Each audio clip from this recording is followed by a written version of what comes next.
നമസ്കാരം. നമസ്കാരം. ഒന്ന് സ്വയം പരിചയപ്പെടുത്തൂ. എൻ്റെ പേര് ഗോവിന്ദൻകുട്ടി നായർ എന്നാണ്. ഞാൻ താമസിക്കുന്ന കർണാടകയിൽ എന്ന് പറയുന്ന സ്ഥലത്ത് സുബ്രഹ്മണ്യ ക്ലിനിക്കിലെ വൈദ്യരുമായിട്ട് ഞാൻ കുറേ കൊല്ലമായിട്ടുള്ള പരിചയമുണ്ട്. ഞാൻ കുറേ കാലം ഗൾഫിലായിരുന്നു. അന്ന് ഗൾഫിലായിരുന്ന കാലത്ത് തൊട്ടേ ഈ സുബ്രഹ്മണ്യ ക്ലിനിക്കിലെ വൈദ്യരുമായിട്ട് നല്ല നല്ല ടേംസിലായിരുന്നു. ഞങ്ങൾ നന്നായിട്ട് കാണാറുണ്ട്, വരുമ്പോഴൊക്കെ കാണും, സംസാരിക്കുന്നുണ്ട്. നമ്മൾ ഈ അസുഖത്തിന്റെ ഒരു ഡീറ്റെയിൽസിലേക്ക് വരുമ്പോഴേ ആദ്യമായിട്ട് ഈ രോഗം പ്രകടമായിരുന്നത് ഏത് വർഷമായിരുന്നു എന്ന് ഓർമ്മയുണ്ടോ? അല്ലെങ്കിൽ അന്ന് ആദ്യമായിട്ടുണ്ടായിരുന്ന ഒരു രോഗലക്ഷണങ്ങൾ എന്തൊക്കെയായിരുന്നു എന്നുള്ളത് ഓർമ്മയുണ്ടോ? വർഷം അത്ര ഓർമ്മ വരുന്നില്ല. 2000-ന് ശേഷമാണ്, 2002 2005 അങ്ങനെ ആ ഒരു കാലഘട്ടമാണ്. അതെങ്ങനെ ഇപ്പോൾ അത് ഉണ്ടായത് എന്ന് പറഞ്ഞാൽ, എനിക്ക് ഒരു ദിവസം ഞാൻ താമസിക്കുന്ന പറമ്പിൽ താമസിച്ചുകൊണ്ടിരിക്കുമ്പോൾ എനിക്ക് പെട്ടെന്ന് തലവേദനയും തീരെ ഒരു അസ്വസ്ഥത വന്നു. അപ്പോൾ അസ്വസ്ഥത വന്നപ്പോൾ അതുവരെ എനിക്കൊരു പ്രഷറോ ഷുഗറോ അങ്ങനെ ഒരു അസുഖമൊന്നും ഉണ്ടായിരുന്നില്ല. അപ്പോൾ ചെന്നപ്പോൾ ഞാനങ്ങനെ നേരെ നിർമ്മല ഹോസ്പിറ്റലിൽ പോയി. അപ്പോൾ എൻ്റെ പ്രഷർ നോക്കുമ്പോൾ അന്നതിൽ 220 220 പ്രഷറായി. അങ്ങനെ അവിടെ ഒരു അഡ്മിറ്റായി. 2 ദിവസം കഴിഞ്ഞപ്പോൾ അവിടെ നിന്ന് ഡിസ്ചാർജായി. ഡിസ്ചാർജ് ആയതിനു ശേഷം എനിക്ക് ശ്വാസം കിട്ടണില്ല. എങ്ങനെ നോക്കിയാലും എനിക്ക് ശ്വാസം കിട്ടുന്നില്ല. ഈ പ്രഷർ വന്നാണ് ഇതിന് കാരണക്കാരൻ. ഞാൻ പല ഡോക്ടർമാരെയും കണ്ടു, പല ആൾക്കാരെയും സംസാരിച്ചു. ഒരിക്കലും എനിക്ക് ഭേദമാവണില്ല. കോർപ്പറേഷൻ്റെ അടുത്തുള്ള ചെസ് ഹോസ്പിറ്റലിലൊക്കെ ഞാൻ പല പ്രാവശ്യം പോയതാണ്. അവരെല്ലാവരും സ്പ്രേ തരും, ശ്വാസം കിട്ടാൻ വേണ്ടിയുള്ള സ്പ്രേ. അത് ഇതേ നന്ദി കുറേ മരുന്നുകളൊക്കെ കഴിച്ചു നോക്കി, ഒരു ഭേദം കിട്ടുന്നില്ല. അവസാനം ഒരു ഒന്നിച്ചില്ല കൊല്ലം ഇങ്ങനെ നടന്നു കഴിഞ്ഞു. ഒരു കാര്യം കിട്ടാതെ മണിപ്പാലടക്കം പോയിരുന്നു ഞാൻ. അവർക്ക് ആർക്കും എന്താ സൂക്കറെന്ന് ആർക്കും അറിയില്ല, ആരും അറിയില്ല. അങ്ങനെ അവസാനം മെഡിക്കൽ കോളേജിൽ അഡ്മിറ്റായി. അന്ന് കൃഷ്ണനപൂരിയായിരുന്നു യൂണിറ്റ് ഹെഡ് മെഡിക്കൽ കോളേജിൽ, കാർഡിയോളജി. അങ്ങനെ അദ്ദേഹത്തിൻ്റെ അടുത്തേക്ക് അവരുടെ വീട്ടിൽ വെച്ചിട്ടാണ് കണ്ടത്. അവിടെ നിന്ന് അങ്ങനെ തന്നെ അപ്പം തന്നെ അവിടുന്ന് ഞാൻ ചെന്നപ്പോൾ തന്നെ അയാൾ എനിക്ക് വേണ്ടി വെയിറ്റ് ചെയ്തിരുന്നു. അയാൾ നോക്കിയിട്ട് പറഞ്ഞു നാളെ തന്നെ അഡ്മിഷൻ എന്ന് പറഞ്ഞു മെഡിക്കൽ കോളേജിൽ. ടീച്ചർ അഡ്മിറ്റായി. അങ്ങനെ കുറേ ദിവസം ഇങ്ങനെ ഡോക്ടർ പലതും നോക്കി, ഒന്നും മനസ്സിലാവണില്ല എന്താ. അദ്ദേഹം വരുമ്പോൾ ഞാൻ ഫയലായിട്ട് അദ്ദേഹത്തിൻ്റെ അടുത്ത് ചെല്ലും. അപ്പോൾ അവിടെ നിന്ന് നല്ല കോണി കയറാൻ പറയും, കോണി ഇറങ്ങാൻ പറയും, കയറാൻ പറയും. എന്നിട്ട് എന്താണെന്ന് അസുഖം ഒരു പിടുത്തം കിട്ടണില്ല. അങ്ങനെ ഒരു ദിവസം അദ്ദേഹത്തിൻ്റെ ഒരു PG സ്റ്റുഡൻ്റാണ് എന്നെ വന്ന് ലാബിൽ കൊണ്ടുപോയി. ലാബിൽ കൊണ്ടുപോയിട്ട് എൻ്റെ ഇതെല്ലാം മോണിറ്ററിലിട്ടു, ഹാർട്ട് എന്നുള്ളത്. അപ്പോൾ അദ്ദേഹം എന്തോ കണ്ടു, ഒന്നും മിണ്ടിയില്ല എന്നോട്.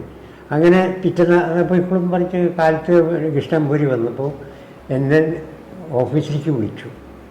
അദ്ദേഹം പറഞ്ഞു, എനിക്ക് നിങ്ങൾക്ക് ഉള്ള സൂക്കേട് എന്ന് പറഞ്ഞാൽ നിങ്ങൾക്ക് 2 ലെങ്ങാണുള്ളത്. അതിൽ ഒരു ലെങ്ങ് വർക്ക് ചെയ്യുന്നില്ല. അതിൻ്റെ മസില് ഡെഡാണ്. അതെങ്ങനെയോ ഡെഡായെന്ന് വെച്ചാൽ അപ്പോൾ അന്ന് ആ പ്രഷർ കൂടിയതായിരിക്കാമെന്ന് ഞാൻ വിചാരിക്കുന്നു. കാരണം വന്ന ശേഷമാണ് ഉണ്ടായത്. അപ്പോൾ ഈ പ്രഷർ കൂടിയോണ്ടാണ് ഈ ലങ് വർക്ക് ചെയ്തത്. ആ ഡെഡാണ്, ഫുൾ ഡെഡാണ്. അതുകൊണ്ട് അതിങ്ങനെ തൂങ്ങിക്കെടുക്കുകയാണ്. അപ്പോൾ നിങ്ങൾക്കത് അതുവരെ ആക്ഷനും ഇല്ല. അപ്പോൾ നിങ്ങൾക്ക് ആവശ്യമായ സഫീഷ്യൻ്റ് ഓക്സിജൻ കിട്ടണില്ല. ഈ ഒരു ലങ് വർക്ക് ചെയ്യുന്നതുകൊണ്ട് നിങ്ങൾക്ക് ഓക്സിജൻ മതിയാവണില്ല. അതുകൊണ്ടാണ് നിങ്ങൾ വീഴാൻ പോകണം, നിങ്ങൾക്ക് വയ്യാത്തതും ഒക്കെ ശ്വാസം കിട്ടാത്തതും ഇതൊക്കെയാണ്. ഇത് മെഡിക്കൽ വേൾഡിൽ ആദ്യം 1,00,000 പേർക്ക് വരുന്ന സൂക്കറാണ്. എല്ലാവർക്കും ഈ സൂക്ക് വരാറില്ല. ഈ മസിൽ പോവുക എന്നുള്ള കാര്യം ഇത് 1,00,000 അതിന് ഇതുവരെ അലോപ്പതിയിൽ മരുന്ന് കണ്ടുപിടിച്ചിട്ടില്ല എന്നാണ് അദ്ദേഹം എന്നോട് പറയുന്നത്. പിന്നെ എന്താ വെച്ചാൽ അത് തന്നെ ഡിസ്ചാർജ് ചെയ്യുന്നു. നമ്മളെല്ലാവരും ഒരു ലെഗ് കൊണ്ടും ഒരു കിഡ്നി ഒരു ഇതൊക്കെ ജീവിക്കില്ല, അതുപോലെ നിങ്ങൾക്ക് ജീവിക്കാം. മരുന്നുകളുണ്ടായിരുന്നു? മരുന്നില്ല, മരുന്നൊന്നുമില്ല അതിന്. പിന്നെന്ത് മരുന്നൊന്നും തരാനില്ല. അതുകൊണ്ടായിരുന്നു ഡിസ്ചാർജ് ചെയ്ത് തന്നു. അപ്പോൾ വൈദ്യരുടെ അടുത്ത് വന്നിട്ട് പറഞ്ഞു ഇങ്ങനെ സംഭവം.